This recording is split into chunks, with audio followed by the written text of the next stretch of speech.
فلما ذهب عن ابراہیم الروع، جب ابراہیم کا خوف جاتا رہا، وجاءت البشرا، اور یہ بشارت پہنچ گئی، ان کے لیے خوشی کی بات تھی کہ اب سارا کے ہاں بھی اللہ تعالیٰ بیٹا عطا کرے گا۔ یجادلنا فی قوم لوط، اب اس نے جھگڑنا شروع کر دیا ہم سے قوم لوط کے بارے میں۔ یہ مجادلہ جو ہے یہ تورات میں بڑی تفصیل سے آیا ہے کہ دیکھو تم جو جا رہے ہو، اگر اس شہر کے اندر، ان بستیوں کے اندر 50 آدمی بھی راست باز ہوں گے تو کیا کرو گے؟ کیا پھر بھی ہلاک کر دو گے؟ فرشتوں نے کہا نہیں، اگر 50 آدمی وہاں ہوئے، اگر راست باز ہوئے تو ہم ہلاک نہیں کریں گے۔ اچھا دیکھو، میری کوئی حیثیت نہیں ہے، میں بہت ناچیز ہوں، لیکن میں پھر جرأت کرتا ہوں، میں اللہ سے عرض کرتا ہوں کہ اچھا ہو سکتا ہے 40 ہوں وہاں پر، تو پھر اچھا 40 بھی ہوئے تو پھر ہم ان کو بھی پھر چھوڑ دیں گے، بستیوں کے اوپر عذاب نہیں آئے گا۔ ہوتے ہوتے 5 پہ آ گئے، جس پہ کہ آخر میں کہا گیا کہ اے ابراہیم چھوڑو اب اس بات کو، اب یہ تمہارے رب کا فیصلہ آ چکا۔ وہاں ایک بھی نہیں ہے، تم 5 کی بات کر رہے ہو۔ وہاں تو سوائے حضرت لوط علیہ السلام کے خود اور ان کی 2 بیٹیوں کے اور کوئی بھی نہیں تھا کہ جو ان شہروں میں سے بچا ہو۔ تو یجادلنا فی قوم لوط، اب وہ قوم لوط کے بارے میں ہم سے جھگڑنے لگے، یعنی چونکہ وہ حلیم الطبع تھے، طبیعت میں نرمی تھی، وہی جو حضور کی طبیعت میں بھی تھی، حضرت ابوبکر کی طبیعت میں بھی تھی، اس وجہ سے انہوں نے کہا کہ عذاب سے بچنے کی کوئی شکل ہو سکے۔ ان ابراہیم لحلیم اواہ منیب، 3 الفاظ جمع کر دیے گئے۔ یقیناً ابراہیم بہت ہی حلیم بھی تھا، بہت ہی نرم دل تھا، اور بہت ہی اللہ کی جناب میں رجوع کرنے والا تھا۔ یا ابراہیم عارضا ھذا، تو اب کہا گیا ان سے کہ ابراہیم اب چھوڑیے، اب اس بات سے آپ ذرا قطع تعلق کیجئے۔ انہ قد جاء امر ربک، یہ تو اب آپ کے رب کا فیصلہ آ چکا ہے۔ وانہم آتیہم عذاب غیر مردود، اب ان پر وہ عذاب آ کر ہی رہے گا جسے لوٹایا نہیں جا سکے گا۔ ولما جاءت رسلنا لوطا سیء بہم ضاق بہم ذرعا، تو جب آئے ہمارے یہ فرشتادے بھیجے ہوئے، ہمارے یہ پیغامبر، یہ فرشتے لوط کے پاس، سیء بہم، کہ وہاں پر یہ بھیجے گئے تھے بہت خوبصورت لڑکوں کی شکل میں، اور ان کے ہاں جو تھا معاملہ آپ کو معلوم ہے کہ جو عبرت پرستی ان کے ہاں تھی اور جو سوڈمی تھی، تو یہ لڑکے خوبصورت آ گئے تو اس قوم کے لیے، تو ان کے لیے جشن ہو گیا کہ ہمارے لیے شکار آ گئے ہیں بہت اچھے، لوط کے ہاں بڑے عمدہ شکار پہنچے ہیں، لہذا وہ سب غول کے غول اب آ رہے ہیں، حضرت لوط علیہ السلام کے گھر پر چڑھائی کر رہے ہیں۔ تو جب ہمارے یہ فرشتادہ، ہمارے یہ جو نوجوان لڑکوں کی شکل میں جن کو بھیجا گیا تھا فرشتوں کو، جب پہنچے حضرت لوط کے پاس سیء بہم، وہ ان کو دیکھ کر بہت غمگین ہوا کہ یہ بڑا میرے لیے، وضاق بہم ذرعا، ان کا دل بڑا تنگ ہوا، وقال ھذا یوم عصیب، اور انہوں نے کہا میرے لیے بڑا سختی کا دن آ گیا ہے،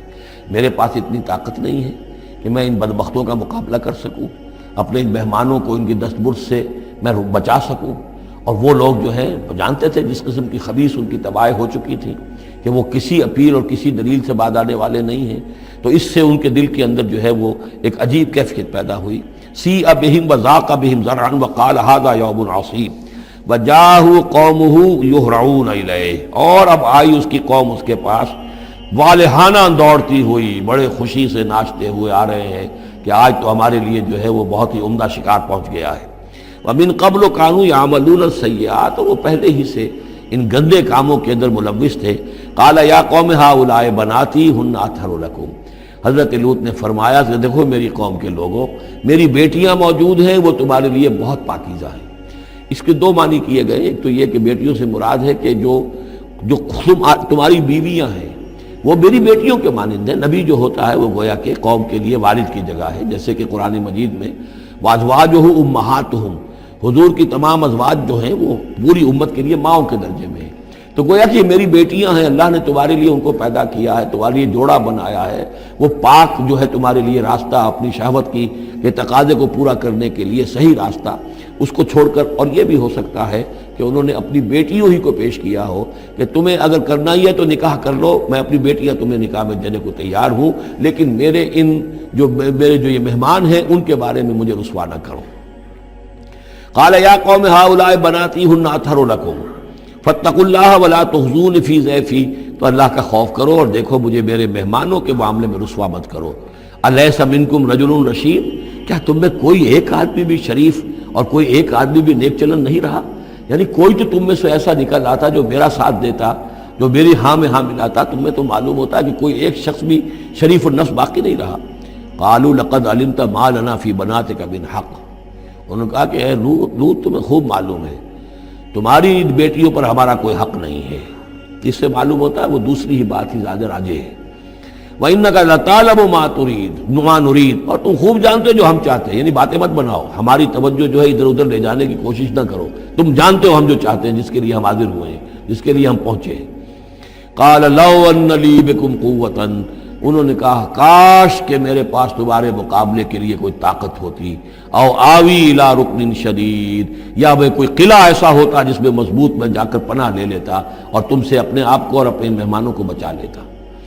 یہاں ہے اصل میں حضور صلی اللہ علیہ وسلم کی ایک حدیث میں الفاظ آئے ہیں، یرحم اللہ لوطا لقد کان یاوی الی رکن شدید، اللہ تعالیٰ رحم فرمائے لوط پر، وہ ایک مضبوط قلعے میں تھے، اللہ تعالیٰ کی حفاظت تو انہیں حاصل تھی، لیکن یہ کہ اس وقت جو صورت بن گئی تھی ان کے لیے، جیسے جب جادوگروں نے جو اپنے انچر پھینکے تھے اور وہ بھی بن گئے تھے فرعون کے دربار میں، وہ بھی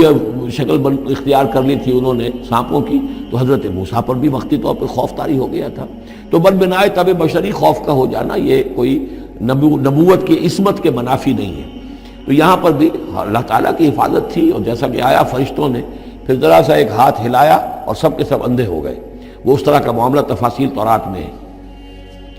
قال لو ان لی بکم، لیکن جو حسرت کی کیفیت تھی اور جس طرح ضیق میں ان کی جان اس وقت آئی تھی، اس کا تصور کیجئے، کاش کہ میرے پاس تمہارے مقابلے کے لیے طاقت ہوتی، او آوی الی رکن شدید، یا کوئی ایسا ہوتا مضبوط مستحکم قلعہ جس میں جا کر میں پناہ لے لیتا۔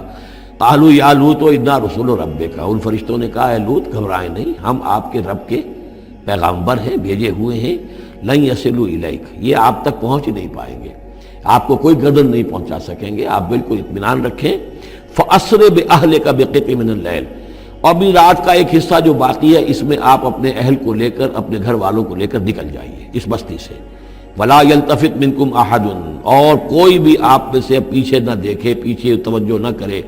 پیچھے کی طرف کوئی خیال نہ آئے کہ ہمارے دوست تھے اور ہمارے یہ تھے اور ہمارے عزیز تھے، إِلَّا امْرَأَتَكَ، اور آپ کی بیوی بھی ساتھ نہیں جائے گی، وہ بھی یہیں رہے گی۔ یہ دو بیویاں ہیں جلیل القدر پیغمبروں کی، جن کا ذکر پھر آئے گا بڑی وضاحت کے ساتھ سورہ تحریم میں، ایک حضرت نوح علیہ السلام کی بیوی اور ایک حضرت لوط کی بیوی، کہ یہ اگرچہ کہ کانتا تحت عبدین من عبادنا صالحین فخانتاہما فلم یغنیا عنہما من اللہ شیئا، اگرچہ وہ ہمارے دو بہت ہی نیک اور بہت ہی برگزیدہ بندوں کے تحت تھیں، ان کے گھروں میں آباد تھیں، لیکن یہ کہ انہوں نے خیانت کی، اور اس کے نتیجے میں یہ ہے کہ پھر وہ اللہ تعالیٰ کے عذاب سے ان کے شوہر انہیں بچا نہیں سکے، نہ حضرت نوح بچا سکے اپنی اس بیوی کو اور نہ حضرت لوط بچا سکے اپنی اس بیوی کو۔ الا امرأتک، سوائے آپ کی بیوی کے، انہ مصیبھا ما اصابہم، اس کے اوپر تو وہی مصیبت آ کر رہنی ہے جو ان سب پر آنی ہے۔ ان موعدہم الصبح، اور دیکھیے ان کے وعدے کا وقت صبح کا ہے، صبح کو وہ عذاب آ جائے گا۔ الیس صبح بقریب، کیا صبح قریب نہیں ہے؟ یعنی اب جلدی کیجئے، اب آپ فوری طور پر یہاں سے اپنی بچیوں کو لے کر نکل جائیے۔ فلما جاء امرنا جعلنا عالیہا سافلہا، جب ہمارا حکم آ پہنچا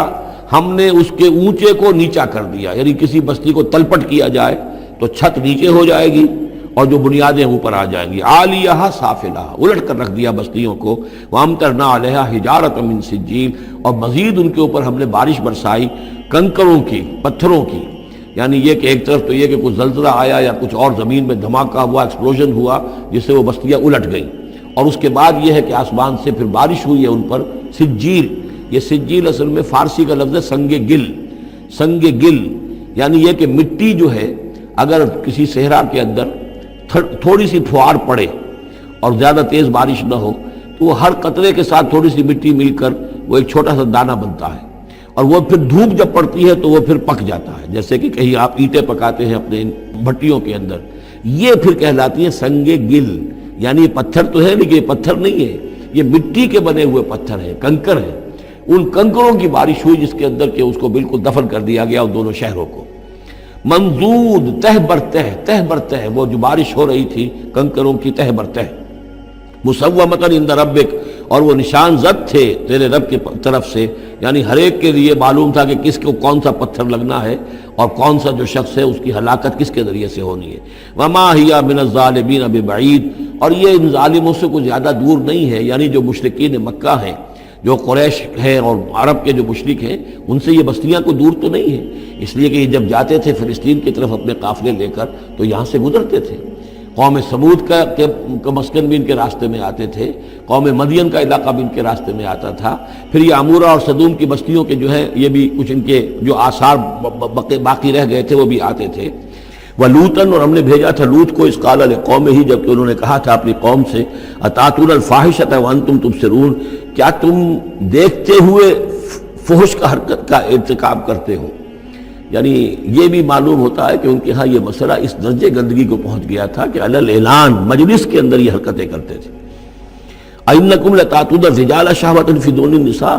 کیا تم مردوں کی طرف کا رخ کرتے ہو شہوت کے ساتھ عورتوں کو چھوڑ کر؟ بل انتم قوم تجہلون، لیکن تم تو واقعتاً یہ کہ بہت ہی جہالت میں مبتلا ہو چکے ہو۔ فما کان جواب قومہ، تو نہیں تھا اس کی قوم کا جواب، الا ان قالوا، مگر یہ کہ انہوں نے کہا، اخرجوا آل لوط من قریتکم، نکال باہر کرو لوط والوں کو، لوط کے گھر والوں کو اپنے شہر سے، انہم اناس یتطہرون، یہ تو بڑے پاک باز لوگ ہیں،